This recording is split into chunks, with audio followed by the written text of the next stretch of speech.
Assalamualaikum warahmatullahi wabarakatuh.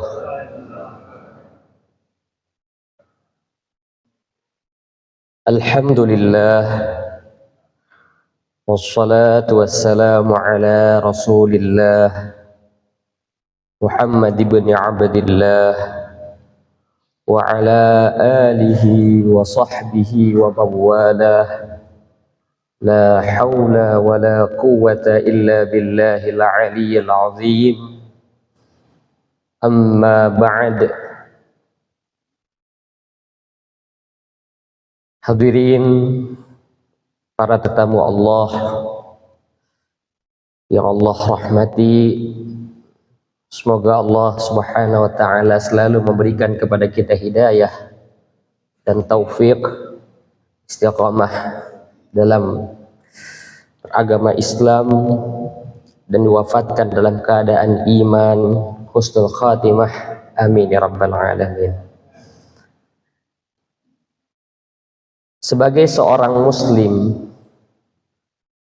sebagai seorang yang bersyahadat, yang mengakui bahwa sungguhnya asyhadu an la ilaha illallah, kita bersaksi bahwa sungguhnya la ilaha, tidak ada ilah, tidak ada zat yang semuanya membutuhkannya dan dia tidak butuh pada siapapun, illallah, kecuali Allah, wa anna Muhammadar Rasulullah, dan bahwa sungguhnya Nabi Muhammad adalah utusan Allah. Sebagai seorang muslim, ada satu kaidah, ada satu rumus yang seharusnya menjadi falsafah hidup bagi setiap muslim, yang seyogyanya diketahui, dipahami, dan juga dihayati. Apa itu? Para ulama menjelaskan, Allah subhanahu wa ta'ala adalah yang maha mengetahui, Allah yang maha teliti, Allah yang menciptakan kita dan paling paham terhadap keadaan kita. Allah subhanahu wa ta'ala adalah yang maha arif, yang maha bijaksana. Tidaklah Allah menetapkan suatu kewajiban bagi hambanya, melainkan pasti terdapat di dalamnya kebaikan. Dan tidaklah Allah melarang satu hal kepada hambanya, melainkan pasti terdapat keburukan dari segi aspek apapun itu. Makanya para ulama, mereka membaca, mencoba memahami, merenungi, mengorek hikmah demi hikmah. Apa sebenarnya hikmah daripada sholat itu sendiri, daripada puasa, daripada zakat, daripada haji dan lain sebagainya. Namun ketahuilah, wa ma utitum minal ilmi illa qalila, yang diketahui oleh para ulama, fakta demi fakta, teori-teori yang bermunculan daripada ilmuwan yang membenarkan apa yang disabdakan oleh baginda Nabi 14 abad yang lalu, itu hanyalah secuil daripada pengetahuan yang Allah berikan kepada manusia. Di balik semua itu masih besar sekali, wallahu a'lam bishawab, yang hanya Allah lah yang mengetahui kebenaran di balik semua itu. Para jemaah yang Allah muliakan, suatu saat Rasulullah Shallallahu Alaihi Wasallam bertanya kepada para sahabatnya, ayyul kais, man kais, siapa sebenarnya dia orang yang cerdik, siapa orang yang pandai? Para sahabat menjawab, Allah war Rasul a'lam, Allah dan Rasulnya lebih mengetahui, kami tidak tahu. Kemudian Rasulullah Shallallahu Alaihi Wasallam menjawab, man aktsarukum dzikran lil maut, orang yang pandai adalah orang yang banyak mengingat akan kematian. Di dalam ilmu balaghah ini namanya ijaz. Statementnya pendek, akan tapi substansi yang dikandungnya sangat luas. Tentu sebagai manusia yang normal, yang sehat, Tidak ada yang suka dengan titel negatif kebodohan. Siapa yang senang dipanggil goblok? Siapa yang suka dipanggil tolol? Siapa yang suka disebut orang yang dungu? Tentu sebagai manusia yang sehat kita suka dengan hal-hal yang positif. Maka buktinya para sahabat yang 14 abad tahun yang lalu ketika diberikan sugesti oleh Rasulullah, orang yang pandai, yang pintar adalah yang banyak mengingat kematian, bukanlah artinya dia yang ingat saya akan mati, saya akan mati, bukan sekedar sampai di situ. Melainkan siapa yang ingat akan kematian, artinya dia mempersiapkan diri untuk menyambut kematian tersebut. Bukankah sebentar lagi kita akan menyambut Lebaran, di mana berbondong-bondong manusia yang tinggal di ibu kota mudik ke kampungnya masing-masing. Ada satu hal yang sangat spesial yang hanya ada di momen Lebaran, di mana ketika kita tanya kepada saudara kita yang tidak mudik, kenapa nggak mudik? Nggak punya bekal. Bukankah ini mencerminkan satu gambaran besar? Sesungguhnya kita manusia ini diciptakan oleh Allah daripada ketiadaan, kemudian kita ada, kemudian kita akan wafat, kemudian kita akan dibangkitkan. Sebagai orang yang beriman, kita meyakini setelah kita mati akan ada alam barzakh, alam kubur, kemudian Allah akan bangkitkan, kemudian nanti ada mahsyar, kemudian ada mizan, ada sirat, hingga akhirnya adalah hanya ada dua persimpangan, surga ataupun neraka. Inilah iman yang sebenarnya. Maka oleh sebab demikian, para sahabat menyadari hal tersebut. Mereka bersungguh-sungguh beribadah kepada Allah, mempersiapkan diri untuk kehidupan setelah kematian, yakni kehidupan yang abadi yang bernama akhirat. Bukan artinya Islam antipati terhadap dunia, tidak. Wala tansa nasibaka minad dunya, firman Allah. Jangan kamu lupa terhadap jatah bahagianmu daripada dunia. Fantashiru fil ardi, menyebarlah kalian di muka bumi. Wabtaghu min fadlillah, kemudian carilah dan gapailah anugerah-anugerah yang Allah berikan. Bukan artinya Islam tidak menyuruh kita untuk baik dan bagus dalam dunia, tidak. Melainkan man kana yuridu thawabat dunya fa indallah thawabul dunya wal akhirah wa kana Allah sami'an basira. Siapa yang mau cari dunia, di sisi Allah ada kebaikan dunia dan juga kebaikan di akhirat. Sebagai perumpamaan kecil, apabila seandainya ada pengumuman daripada pemerintah, seluruh dunia sudah tenggelam, hanya ada satu pulau yang tersisa, maka kepada seluruh penduduk harap bersiap-siap, dan semuanya kita akan pindah ke tempat tersebut karena negara kita juga akan tenggelam. Tetapi setiap orang hanya boleh membawa satu koper. Maka ketika itu pemerintah menambahkan satu tambahan yang sangat penting. Kapan kita pindah itu dirahasiakan. Nanti lebih tepatnya akan diberitahu ketika memang sudah persiapannya pas dan tepat. Jadi semua orang harap bersiap-siap. Kapan pindahnya masih menjadi misteri. Tapi yang jelas kita pasti akan pindah karena negara kita akan tenggelam. Pasti orang yang berakal, yang cerdik akan mempersiapkan dirinya sebaik-baik mungkin, mengisi kopernya dengan hal-hal yang memang menjadi kebutuhan pokoknya. Lalu bagaimana kita memandang saudara kita yang berleha-leha, santai-santai, melupakan barang yang harus diisi dalam kopernya? Apakah dia pandai? Apakah itu pantas disebut orang cerdas, yang pintar? Tentu tidak. Maka oleh sebab demikian, saat ini alhamdulillah karunia Allah, kita telah berada di 19 Ramadan tanpa terasa. Bagi saudara kita yang lain, ada yang sudah 20 Ramadan. Di mana Rasulullah SAW menggambarkan Ramadan dengan awwaluhu rahmah, 10 awal Ramadan adalah rahmat, Allah berikan, limpahkan kasih sayangnya kepada hamba-hambanya yang mau mengambilnya. Wa awsatuhu maghfirah, pertengahan 10 Ramadan dari 11 sampai 20 itu adalah maghfirah. Allah berikan ampunan seluas-luasnya kepada hamba-hambanya yang mau. Wa akhiruhu itqum minan nar, dan akhir daripada Ramadan adalah itqum minan nar, pembebasan daripada api neraka.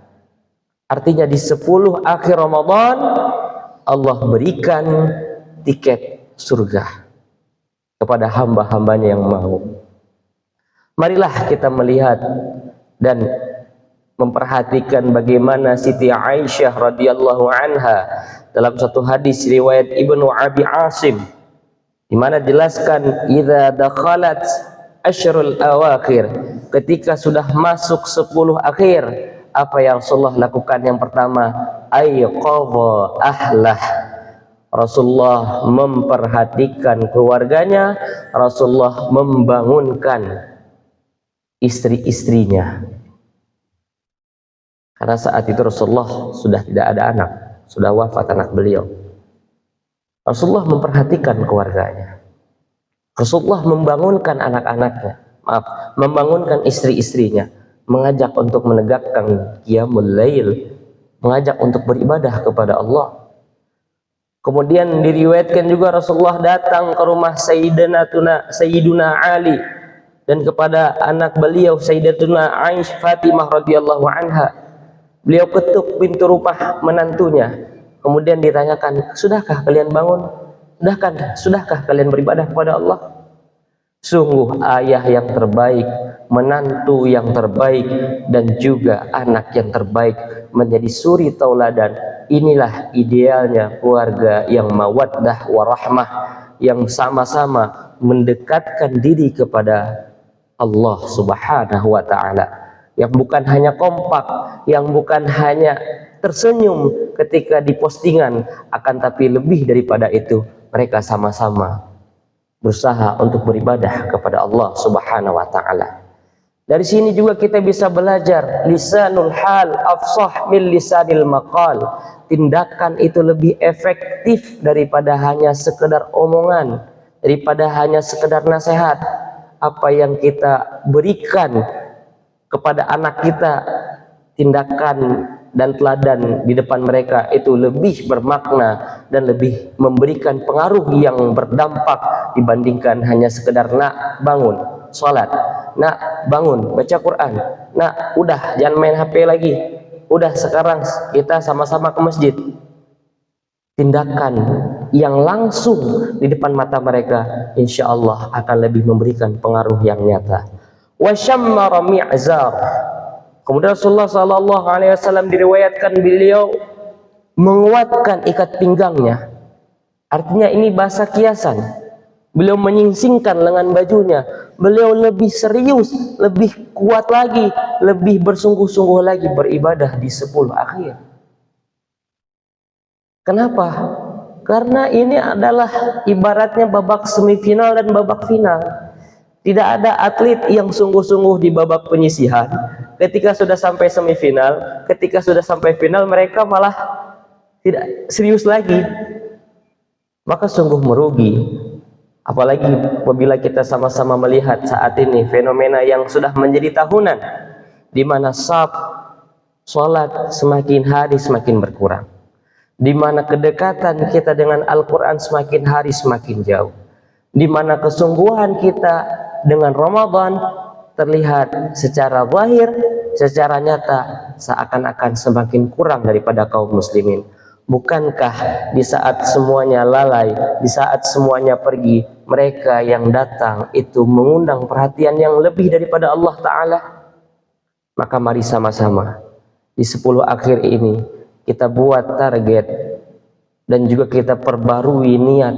Mari kita evaluasi, sudah 2/3 Ramadan telah lalu, bagaimana pencapaian dan demi pencapaian, mana yang menjadi problem sehingga apa yang kita targetkan gagal.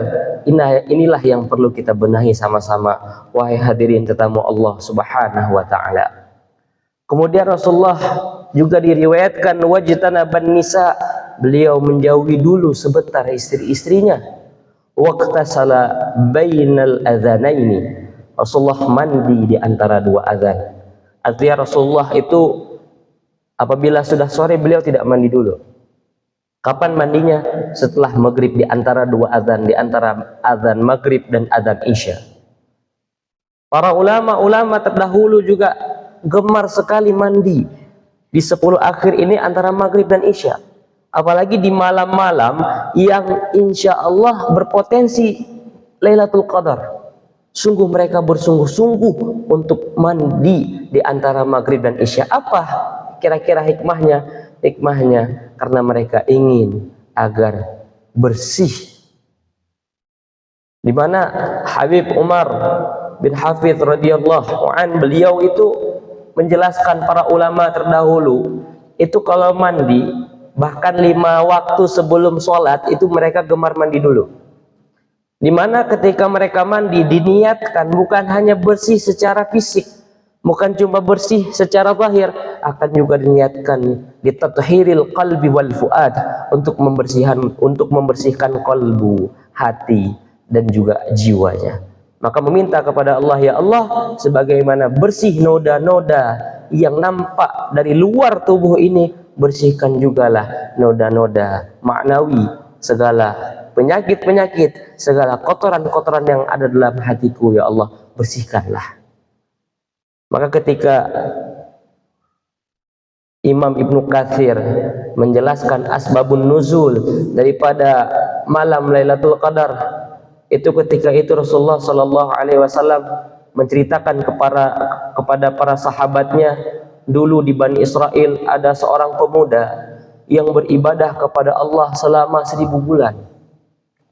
Juga diriwayatkan dulu dari Bani Israel ada seorang pemuda yang berjihad fisabilillah selama 1000 bulan. Maka para sahabat itu ada rasa cemburu. Di umur mereka yang pendek tidak mungkin mereka bisa mencapai, melampaui ibadah-ibadah umat-umat terdahulu. Makanya Allah Subhanahu wa taala menghadiahkan kepada kita malam Lailatul Qadar yang nilainya lebih baik, khairum min alfi syahrin. 83 tahun 4 bulan itu hanyalah angka, akan tetapi lebih daripada itu Allah berikan.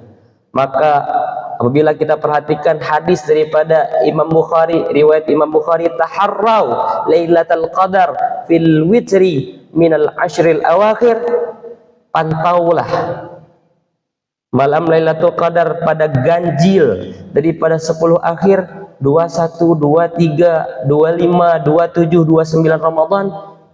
Harapannya kita mendapatkannya itu hanyalah ibaratnya agar kita lebih bersungguh-sungguh. Namun yang perlu ditekankan, para ulama menjelaskan salah satu tanda, bukan pasti tapi salah satu tandanya ibadah itu Allah terima, Allah mudahkan kita untuk melakukan ibadah di hari-hari selanjutnya.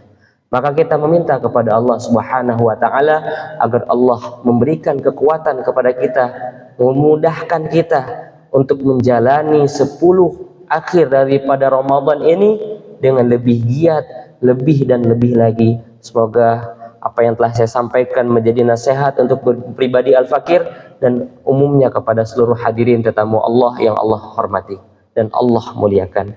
Hanya sekian yang dapat Al-Fakir sampaikan. Terima kasih di atas segala perhatian.